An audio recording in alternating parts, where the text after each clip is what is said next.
A Associação MP Pró Sociedade, que reúne membros do Ministério Público de perfil conservador e que defendem direitos e liberdades fundamentais, apresentou ao Senado uma representação contra o ministro Edson Fachin do Supremo Tribunal Federal pela decisão que anulou a condenação do ex-presidente Lula. Os promotores e procuradores pedem a instauração de uma investigação preliminar pelos senadores, indicando, para tanto, a convocação do referido ministro para que preste informações pessoais acerca dos indícios da prática de crime de responsabilidade. Na peça, o MP Pró Sociedade explica que o Senado tem competência implícita para investigar crimes de responsabilidade de ministros do Supremo. Os autores explicam que a Constituição atribui ao Senado os poderes de receber denúncia e julgar os crimes de responsabilidade e que o poder de investigação pode ser reconhecido utilizando-se a teoria dos poderes implícitos, que já é reconhecida pelo Supremo Tribunal Federal. A peça diz: nesse sentido, a jurisprudência do Supremo Tribunal Federal, que se arroga ser o último intérprete da Constituição, é pacífica em aceitar a teoria dos poderes implícitos para justificar, desde 2015, a constitucionalidade do poder investigatório criminal do Ministério Público, órgão responsável pela persecução penal pública no Brasil. Os autores explicam: o raciocínio acima é simples. Se determinado órgão ou ente público detém certa atribuição ou competência, devem-se-lhe assegurar os meios para o exercício eficiente dessa atribuição ou competência.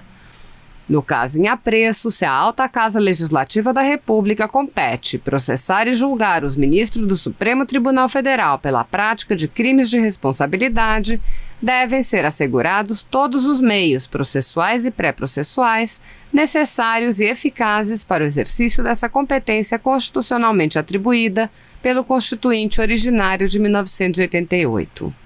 Embora de enorme peso político, a apuração da prática de crime de responsabilidade não dispensa a relevante parcela técnico-jurídica, conforme expressamente decidiu a Corte Suprema ao analisar as inúmeras ações que questionaram o processo de impeachment da então presidente Dilma Rousseff.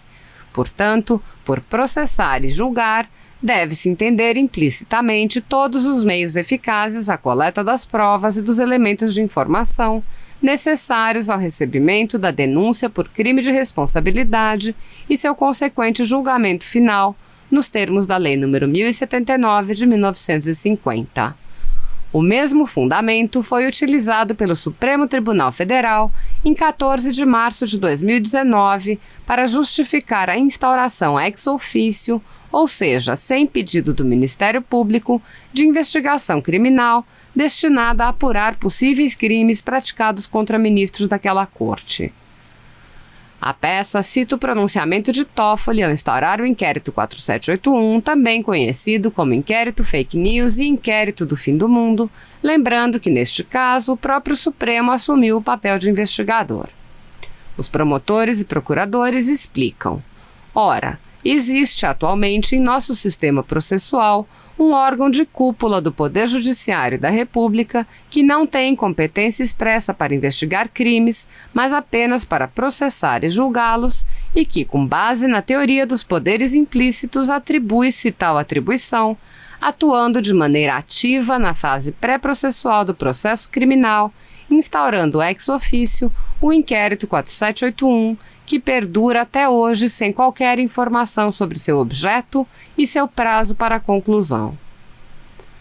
Ouça trechos do pedido de investigação do ministro Edson Fachin, formulado pela Associação MP Pró Sociedade. Dos fatos a serem apurados. No último dia 8 de março de 2021, conforme amplamente divulgado pela imprensa nacional e pela própria Assessoria de Comunicação do Supremo Tribunal Federal, em decisão monocrática em sede de embargos declaratórios, que não possuem como regra efeito modificativo, a autoridade representada anulou as decisões condenatórias proferidas nos autos das seguintes ações penais que tramitaram na 13ª Vara da Seção Judiciária do Estado do Paraná: Tríplex do Guarujá, Sítio de Atibaia, sede do Instituto Lula e doações ao Instituto Lula. A fundamentação utilizada para tomar a decisão somente agora foi de que, Embora a questão da competência já tenha sido suscitada indiretamente, é a primeira vez que o argumento reúne condições processuais de ser examinado diante do aprofundamento e aperfeiçoamento da matéria pelo Supremo Tribunal Federal, diz o texto da nota divulgada, pasmem, pela própria autoridade judicial. Ora, não se justifica minimamente que um caso tão importante como este seja decidido de maneira em desrespeito ao princípio da colegialidade tão caro à Suprema Corte Brasileira e em sede de um recurso que não permite, como regra, a modificação da decisão. Como regra, os embargos de declaração não possuem efeitos infringentes e, para tê-los, é preciso um contraditório prévio, nos termos da legislação processual brasileira. Artigo 1023. Os embargos de declaração serão opostos no prazo de 5 dias em petição dirigida ao juiz, com indicação do erro, obscuridade, contradição ou omissão e não se sujeitam a preparo. Parágrafo 2º. O juiz intimará o embargado para, querendo, manifestar-se no prazo de 5 dias sobre os embargos opostos, caso seu eventual acolhimento implique a modificação da decisão embargada. Tão absurda a conduta da autoridade judicial representada, que surpreendeu inclusive outros ministros da Corte Suprema, tendo o ministro Marco Aurélio Mello expressado o seguinte: estou perplexo diante da decisão do ministro Edson Fachin de anular os processos crime depois de os processos terem percorrido todas as instâncias. Da capitulação dos crimes de responsabilidade. Com efeito, urge apurar a possível prática de crimes de responsabilidade previstos no artigo 39 da Lei nº 1079 de 1950 por parte da autoridade representada pelos fatos acima narrados. Artigo 39. São crimes de responsabilidade dos ministros do Supremo Tribunal Federal. 1. Alterar por qualquer forma, exceto por via de recurso, a decisão ou voto já proferido em sessão do tribunal. 2. Proferir julgamento quando por lei seja suspeito na causa. 3. Exercer atividade político-partidária.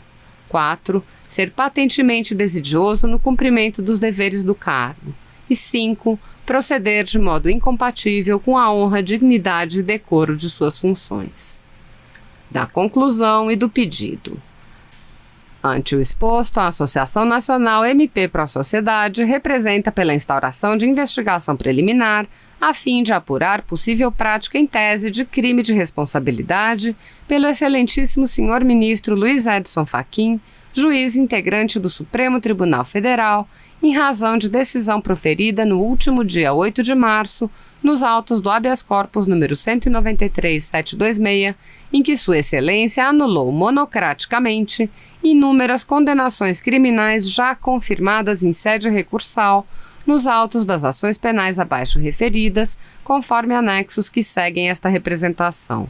Indica-se, para tanto, a convocação do referido ministro para que preste informações pessoais acerca dos indícios da prática de crime de responsabilidade, em analogia ao Código de Processo Penal, bem como em razão do precedente judicial de 2019, quando a Suprema Corte Brasileira instaurou ex officio o inquérito número 4781, reconhecendo no ano seguinte sua constitucionalidade ao julgar a ADPF número 572. Nós entendemos, nesses últimos tempos, essa questão dos freios e contrapesos, que é fundamental realmente, as corregedorias são responsáveis por isso, os conselhos são responsáveis, enfim, o Supremo ficou fora. E por ficar fora, esse ativismo que nós percebemos hoje de ministros, não estou falando da instituição, falando de ministros do Supremo, ele seria, sim, contido dentro de certos limites, se tivéssemos esse sistema operacionalmente funcionando. Então, a gente nota isso, quer dizer, decisões, por exemplo, como foi a questão da CPI chamada aí fake news, que foi uma CPI totalmente dentro do próprio Senado, não incorporou no procedimento a Procuradoria a Procuradoria-Geral da República, enfim, são questões que são muito claras na lei e que deixaram de ser cumpridas, que caberia um questionamento nisso aí, sim. As decisões de interferências claras, né, no poder executivo, proibindo o poder executivo de nomear aquilo que é exclusividade dele, a atribuição dele. Então, são decisões, inclusive monocráticas, que interferem no outro poder. Decisões de, por exemplo, proibir a polícia de entrar em comunidades, lá aqui no meu estado. Isso é o maior absurdo que pode existir. As comunidades carentes, aqui nós chamamos aqui as favelas, ali são os quartéis generais de toda a bandidagem do Estado, e agora a polícia não pode reprimir. Enfim, são questões discutíveis. Inclusive, a propósito disso, que existe essa interferência, sim, o próprio poder, o Congresso Nacional, interfere também no poder executivo, que, no fim, neste momento de mudança de comportamento, digamos, político do poder executivo, ele se tornou o alvo principal de críticas e foi objeto de desconstrução de tudo que está fazendo, por razões óbvias, razões políticas. É um debate político e é um confronto ideológico que nós estamos vivendo. E, enfim, isso é uma realidade. Então, por causa disso, e porque vínhamos de uma situação, temos um Estado totalmente aparelhado em todos os seus poderes, enfim. Mas essa é a parte. Mas, nesse momento, então, nós precisamos de pensar e debater um pouco também essa questão da harmonia e da independência entre os poderes.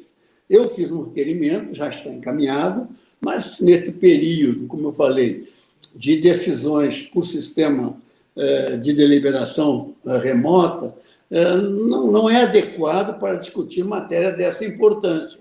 Então, mas o requerimento está colocado, tão logo nós iniciemos as reuniões presenciais, pretendo que nós façamos um debate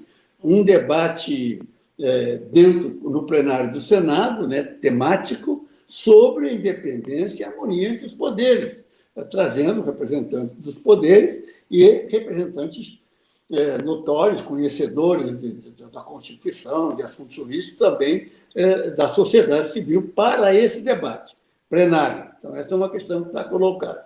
A outra questão é nós retomarmos, então, o que parou no ano passado, que é dar prosseguimento a esse projeto de resolução número 11, que é o que vai definir o preenchimento dessa lacuna para o deferimento ou não dos requerimentos de impeachment.